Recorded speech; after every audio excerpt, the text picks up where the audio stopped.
Assalamualaikum warahmatullahi wabarakatuh. Perkenalkan, saya Cici Trisnawati Yesaleh dari kelas 2019A dengan NIM B1D1190003.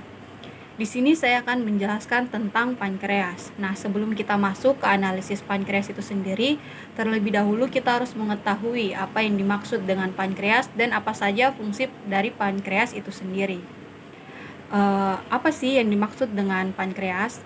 Pankreas ini merupakan salah satu organ yang terdapat di sistem pencernaan kita, yang dimana fungsinya dapat menghasilkan hormon dan juga enzim yang dapat menghancurkan makanan. Nah, pankreas ini mempunyai panjang 15 sampai dengan 25 cm. Teksturnya menyerupai spons dan juga bentuknya mirip seperti ikan atau buah pir. Untuk pankreas itu sendiri terbagi menjadi 5 bagian, yaitu ada uncinate prokes, ada kepala, leher, badan, serta ekor. Nah, uncinate prokes ini dia terletak di bagian bawah pankreas atau tertutupi dengan usus 12 jari. Kemudian ada kepala. Kepala ini merupakan pankreas yang berbentuk C. Kemudian ada leher. Leher ini terletak di antara kepala dan juga badan pankreas itu sendiri. Kemudian ada badan, yang dimana badan ini merupakan pusat dari pankreas. Lokasinya tepat berada di bawah belakang lambung. Kemudian yang terakhir ada ekor. Nah, ekor ini merupakan bagian kiri sekaligus ujung dari pankreas yang langsung berbatasan dengan limfa. Terdapat sejumlah pembuluh darah besar yang mengelilingi pankreas.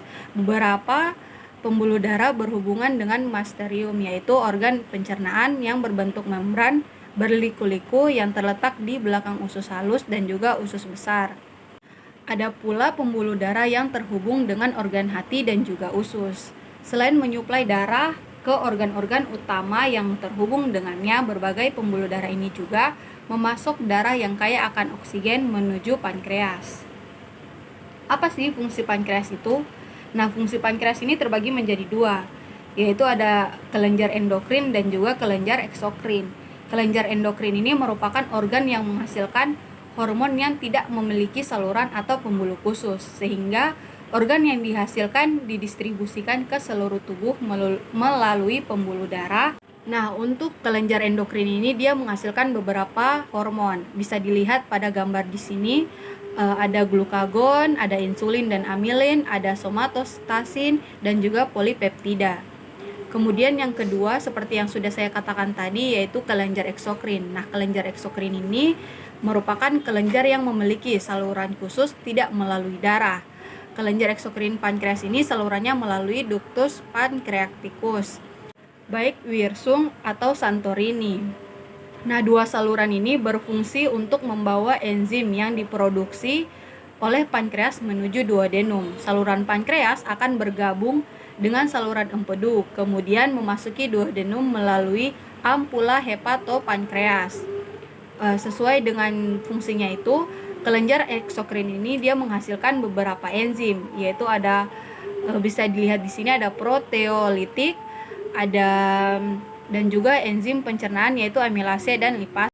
Selanjutnya, pankreas dapat mengalami gangguan yang disebabkan oleh peradangan, faktor genetik hingga kanker. Berikut ini merupakan beberapa penyakit umum yang disebabkan oleh kelenjar ini, yaitu ada pankreatitis akut, pankreatitis kronis, kanker pankreas, dan juga insufisiensi eksokrin pankreas. Kemudian, apakah manusia bisa hidup tanpa pankreas? Secara umum, sebenarnya manusia bisa hidup tanpa pankreas. Orang yang tidak memiliki pankreas tidak memproduksi insulin secara alami. Selain itu, kemampuan tubuhnya juga dalam menyerap zat gizi akan berkurang karena hilangnya enzim-enzim penting bagi proses pencernaan. Menurut satu studi, pasien non-kanker bahkan mempunyai peluang hidup 7 tahun ke depan sebesar 76% setelah operasi.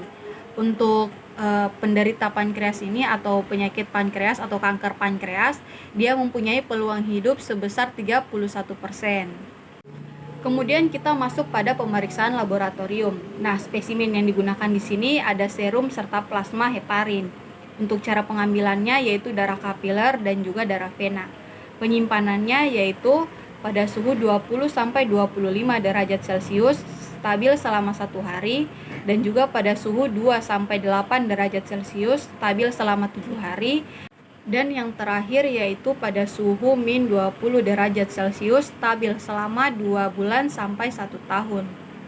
Selanjutnya yaitu metode dan prinsip. Nah, untuk metode itu sendiri yang paling sering digunakan yaitu kolorimetrik enzimatik. Untuk prinsipnya bisa dibaca di sini. Selanjutnya kita masuk pada pasca analitik, yaitu nilai rujukan serta interpretasi hasil. Nah, untuk nilai rujukan bisa dilihat di sini untuk metode enzimatik. Bayi baru lahir yaitu konvensional 5 sampai 65 mikro per liter. Untuk faktor konversinya 0,017.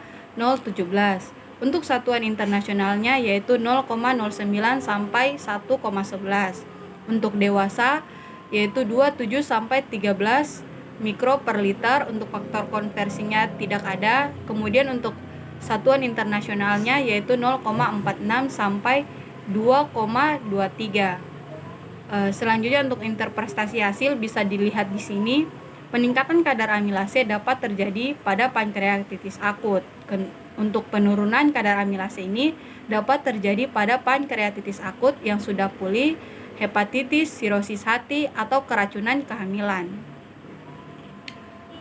Untuk pemeriksaan laboratoriumnya, untuk alat ada fotometer 4010, ada mikrolab 300, ada Clinipet 20 UL dan 1000 UL, ada kuvet, tabungkan, tip, kuning dan biru, dan juga tisu. Untuk bahan bisa dilihat di sini. Sampel yang digunakan yaitu serum. Untuk pereaksinya ada beberapa pereaksi yang digunakan bisa dilihat di sini.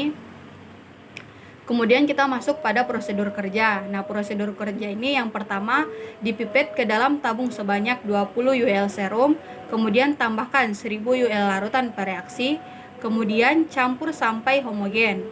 Selanjutnya inkubasi selama 1 menit, dan terakhir baca pada fotometer klinikon 4010 atau mikrolab 300 dengan program kinetik K10 atau K60 pada panjang gelombang 405 nm atau nanometer. Faktor kesalahan. Ada beberapa faktor kesalahan yang dapat menyebabkan terjadinya kesalahan dalam pemeriksaan ini. Yang pertama yaitu penyimpanan pada suhu kamar. Untuk penyimpanan pada suhu kamar selama 1 minggu ini dia mengurangi aktivitas enzim. Kemudian yang kedua ada penyimpanan pada suhu 4 derajat Celcius selama 1 bulan. Untuk penyimpanan ini juga dapat mengurangi aktivitas enzim tersebut. Kemudian yang ketiga ada sampar hiperlipidemia atau trigliserida mampu menekan atau meningkatkan aktivitas enzim yang dapat menyebabkan tinggi palsu dan juga rendah palsu. Dan yang terakhir yaitu pemberian obat pengiringan rasa sakit atau morfin sebelum sampling dapat menyebabkan tinggi palsu juga. Selanjutnya terakhir kita masuk pada kesimpulan. Nah, peningkatan kadar amilase dalam serum dapat mengindikasikan gangguan yang terjadi pada pankreas, endokrin, dan jaringan spesifik lainnya.